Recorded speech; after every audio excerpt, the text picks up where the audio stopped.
is a form of insurance that protects officers and directors from suffering personal liability or being saddled with damages personally for their actions with regard to the corporation. Okay, so say a officer or director breaches their duty of care and the business judgment rule does not protect them.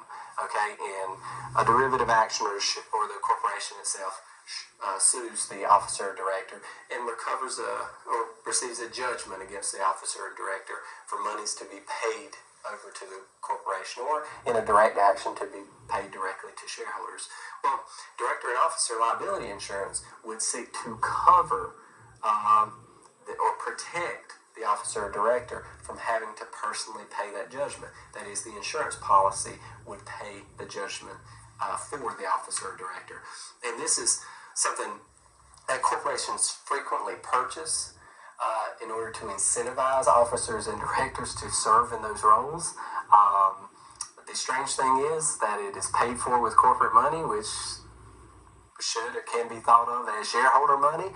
So shareholders are, in a way, paying for the insurance that protects individuals that they will potentially sue for negligent, reckless, intentional acts in the future. Now, there are certain limitations.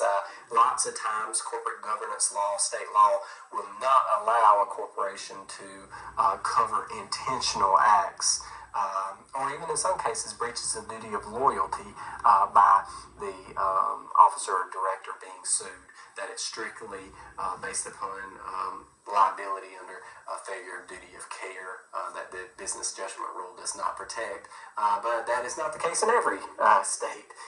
So in some cases, it's in a way, it can be a conundrum in that way that shareholders are insuring the potentially liable party in a shareholder director derivative action.